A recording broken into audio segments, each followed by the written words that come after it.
How great was the movie? Not that great, I gotta tell you. Not boring either. The movie was very derivative, very generic. You forget it as soon as you finish it. Same old formula repeated once again. Charlie, the protagonist, gets bullied at school. There's a guy in school that has a crush on her. She's working a shitty job. She misses her father who's passed away. She has to deal with her stepfather, whom she despises.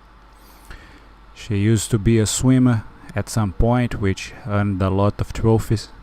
It makes no sense that she would abandon her potential for swimming professionally to go work selling hot dogs in a stick in an amusement park just because she felt depressed and uncomprehended. Only in movies such absurd narrative could take place.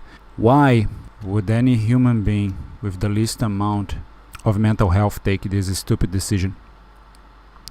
It's curious that we don't see her father with her when she was little in flashbacks. We just get to see the pictures where she's with him, which seems to be a 1 or 2 years old picture. Usually in movies like this one, there's the cliche flashback containing father and daughter playing around and smiling. The movie is set in 1987. There's a war going on between the Transformers and the Decepticons in another point of the universe. 2 members of the Decepticons travel to Earth looking for a Bumblebee in order to destroy him. One bad point about the movie is it's very generic. I've seen the same movie formula 1,000 times. They are not even trying anymore. They just recycle the same old story once again, and they are really good at making it till this day, since they still can fool us to go watch those types of movies. There isn't a performance that stands out in this movie.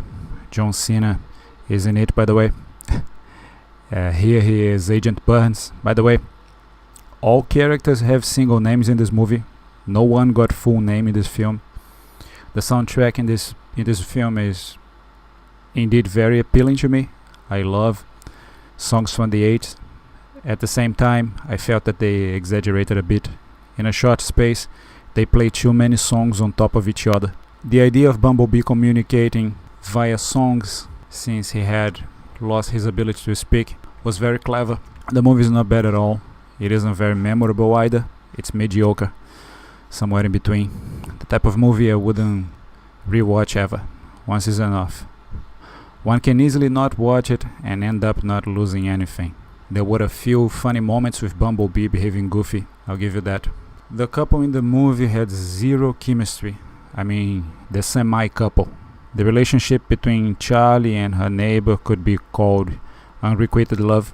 It was one-sided up to the final scene, as it should. How can she date that guy? That guy was some of the most boring characters I've seen in a while. And I gotta tell you, I've seen my share of boring characters in the few less movies that I've watched.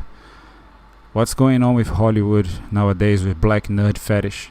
It seems that every movie now has a black nerd, awkward, boring character. The concept that she could feel attraction for the loser who happens to be her neighbor is preposterous. It would make way more sense if she felt attracted for the popular and good-looking guys which hang out with the girls that bully her.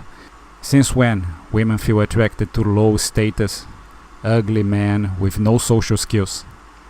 At least the movie wasn't blue-pilled enough to make us believe they could get together at any point. They end up as friends, if that.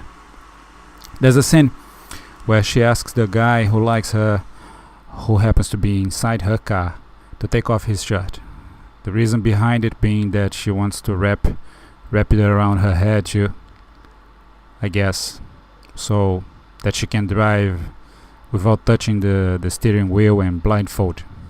The reason behind it being that she wants to wrap the shirt around her head, I guess, so she can show that she can drive without touching the steering wheel and blindfold on top of that. Funny enough, she's wearing 2 shirts. Why did she ask him to take off his shirt when she's wearing one on top of the other? She could easily have taken off her own shirt.